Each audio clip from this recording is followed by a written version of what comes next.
Hello, Faith United. It's Pastor Cara and Steve. We're coming to you from the living room of the parsonage, and we are bringing you our weekly update.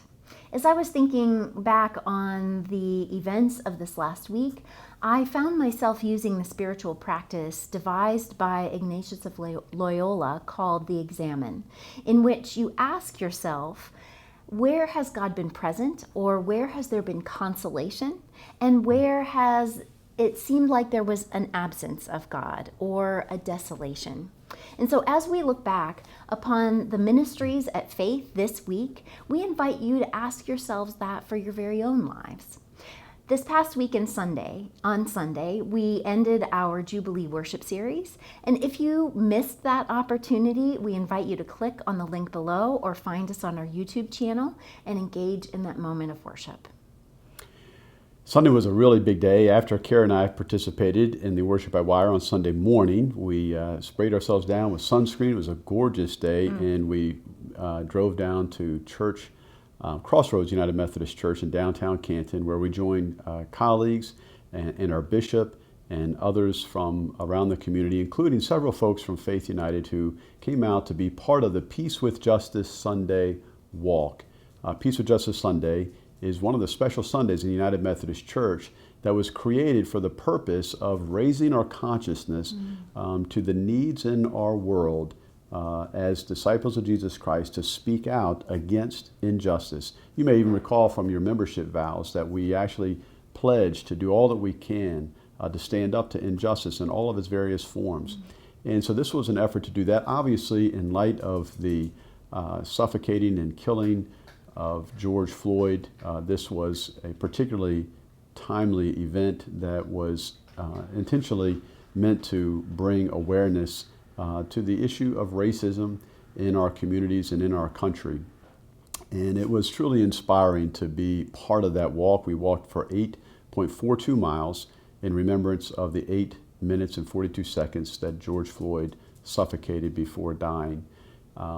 And during that walk, we followed our bishop's encouragement, where she encouraged us during the walk to not let it be just a one-time event that you then, maybe move on and nothing has changed, but rather to consider 4 things. And they're easy to remember, so I invite you, even if you weren't part of that walk, to consider this in these times. She said, make this walk, as you're walking, think about the purpose. Why are you here? And what is this about? And then think about pain. And she invited us to think about our own pain. What is it that is going on that's causing each person to feel pain, and to lean into that pain and to invite the pain to speak to us about what it is that God is calling us to do in light of that pain. So purpose and pain, and then prayer. She invited us for every step to let it be a prayerful walk where we're praying for our country and our community and for all people of all different socioeconomic backgrounds, regardless of the color of their skin. Justice is something that we pray for all people. And then finally, P for plan. So purpose, pain, prayer, and plan. And the idea there is, what are you going to do? What's your plan? How are you going to live more fully into the invitation to be disciples of Jesus Christ in a world that still needs to be moved in the direction of God's shalom, God's peace, God's jubilee, God's wholeness. And it was very, very powerful. I want to say that during the walk, I engaged in some wonderful reflections and conversations with folks. And part of the conversations actually had a lot to do with our police officers and all of our law enforcement folks. And many people expressed concern about how when there's an incident like this, it's very easy across the nation to kind of draw up sides and make it black and white and right and wrong, and to generalize. And what the police officer did in the killing of George Floyd was absolutely horrific and wrong. But it is also wrong for us to generalize and to think that all police officers are of malintent. We know that there are so many, the vast majority of police officers who are every day putting themselves in harm's way, doing what they feel called to do to keep our community safe, and we are deeply grateful for all that they do. And we want to encourage all of us to be mindful, not only for our siblings of color who are suffering injustice, systemically, and we need to call that out and try to be part of that change. But we also need to be mindful that we don't categorically generalize police officers and others in our communities. We're mindful too of those who have suffered from many of the protests that have led to violence and vandalism. In fact, I just want to express the appreciation on Sunday afternoon because of what we lifted up in our prayers and what Cara preached on. One of the members of Faith United contacted us by email and expressed concern and raised our consciousness. And I'm so grateful for that. It really speaks highly of the culture of Faith United that welcomes that kind of response and feedback. And it just goes to show you that all of us need to inspect ourselves. Oftentimes it's with the very best of intentions that we, in fact, neglect to recognize others who are hurting, or we fail to include the broader picture. And so I'm grateful for that member who did that, and invite you to be part of the conversation, part of the dialogue. That's the only way that we're going to continue to be part of this movement that God is calling us to, of shalom and peace and nonviolence. There is a wonderful summary video of the Peace with Justice Sunday walk that includes the opening words by Pastor Don Ackerman and a powerful message, brief message to get us started by Bishop Tracy Malone, and a wonderful prayer at the beginning of the walk by our own District Superintendent, Reverend Benita Rollins. I encourage you to go to the East Ohio Conference website and watch that video to see and know what that really was all about. You'll find a link in the description on the YouTube, as well as on our website and in the email. Finally, I want to let you know that Kathy Schmucker is providing some resources for families. It can be very difficult to talk about race and racism and violence with our children, especially our young children, and trying to find the appropriate way to do that. So she's provided some resources. You can find those links, and I encourage you to download those and utilize those and share those with some others. And so then when we got back from the walk, after having walked 8.42 miles, being lifted up by the company that we were keeping, being in prayer that whole time, and being conscious of the ways in which God is raising our own awareness, we came back with a little bit of sunburn and some exhaustion, and then we dived right into a New Beginnings team meeting. New Beginnings is the team that is determining how and when we will be able to return to the building, not just for in-person worship, but for all the ministries that happen in the building and on the building grounds, including our pavilion.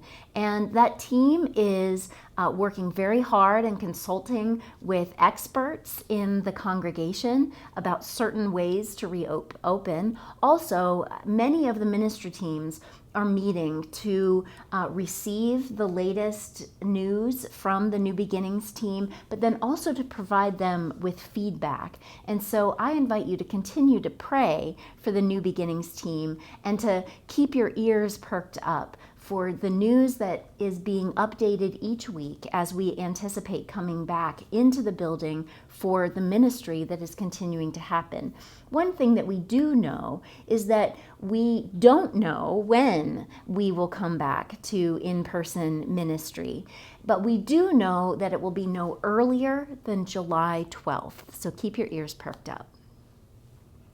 We invite you to see the video from one of our members. Hello everybody, my name is Taylor Sowers, and I am wearing a mask. I wear a mask for Pastor Steve, Pastor Cara, Megan Stuck, Kathy Schmucker, and all of those on the New Beginnings team. In addition, I wear a mask for my family, Sarah and Carter. You're up next.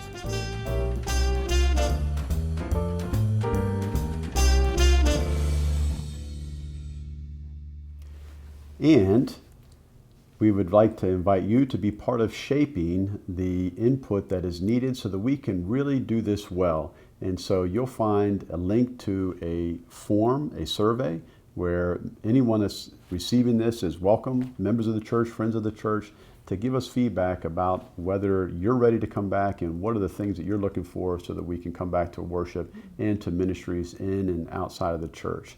So I hope that you will take the opportunity to do that. One of the things that was brought to our attention in our meeting on Sunday night is sometimes Cara and I have been saying, we're not going to return to in-person worship until we can make sure that it's safe to do so. And that's true, but it was brought to our attention that, it's never going to be 100% safe. There's always going to be some risk until there's a vaccine. And so we want you to know that the goal is to try to ameliorate as many of those risks as possible, to make it as safe as possible, and determining how to do that. And so we invite you to be part of that with the wearing of the mask and social distancing. One thing we're really excited about is to give you an update on our sanctuary renovations. And there is a video that provides the time-lapse photos of all the progress that has happened over the last week. And just to let you know that later this week, Thursday and Friday this week, they'll be finishing the flooring. They'll be returning the pews. We will be turning the piano back in there. Next week on Tuesday, they'll be tuning the piano. And all the final touches from our contractor are expected to be finished next week. And so the hope is that the sanctuary will be ready for sure when we do have in-person worship. And we anticipate that we'll have some worship by wire filmed in there. We don't know when yet, but it's really, really exciting to see that come into place. And we want you to know about some of those details as they continue to progress. On Monday, then, we recorded 3 days of our Vacation Bible School. It was really exciting to see something that is traditionally in person happen in a virtual way and be offered not just to the members of our church, but to the community. And so we invite you to be watching for the opportunity to engage in Vacation Bible School. I have to say, I didn't know how that was going to turn out, but I'm really excited. It's going to be a lot of fun, and I hope you'll spread the word and register so you can get the packets, because the packets is what's going to make it all that much more engaging.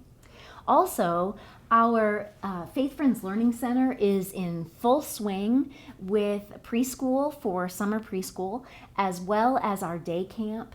I looked out the front porch of the parsonage today, and I saw day campers in their Faith Friends Learning Center t-shirts running around in the yard by the flagpole.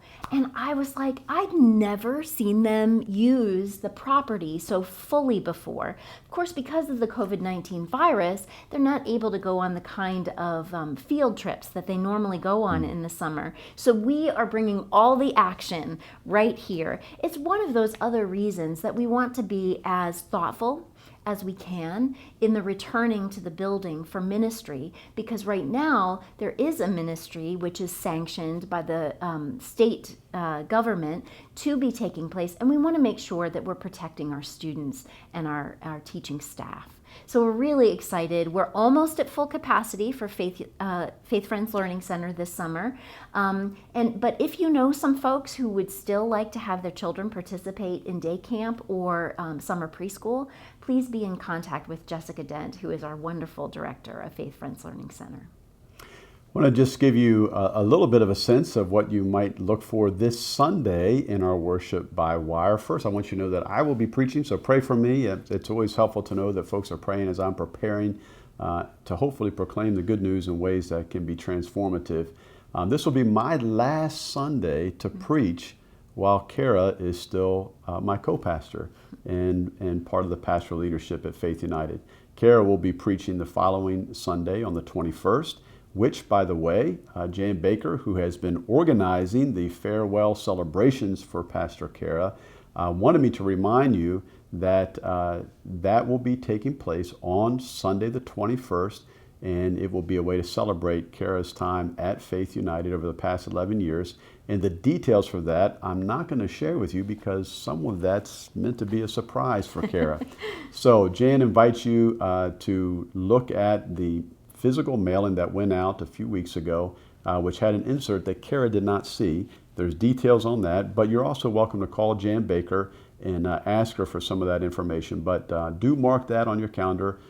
Sunday, the 21st of June, there will be some kind of a parade, as I understand it, so that we will be maintaining safe practices. It won't be, gather for fellowship around a table in person, because that wouldn't be safe.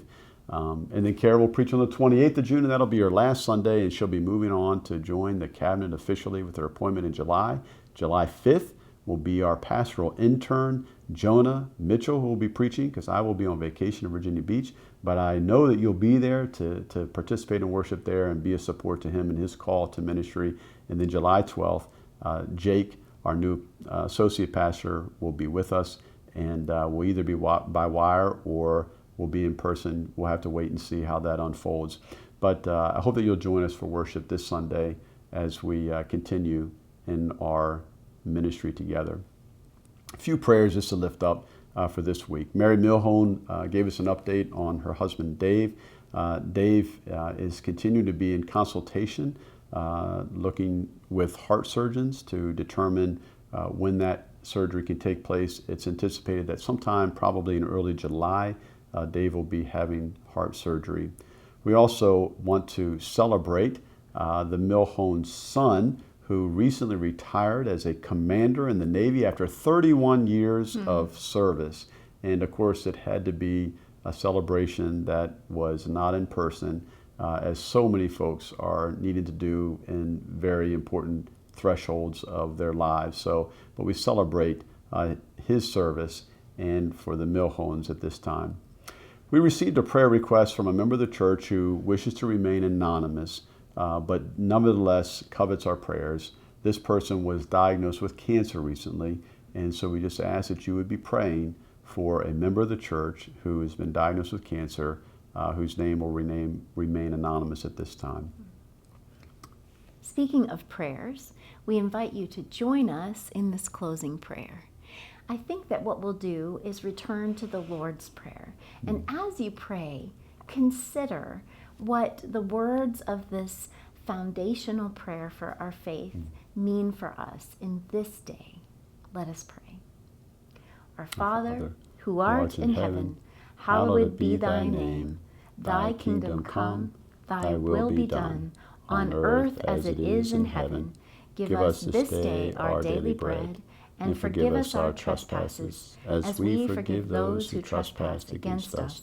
And lead us not into temptation, but deliver us from evil. For thine is the kingdom, and the power, and the glory forever. Amen.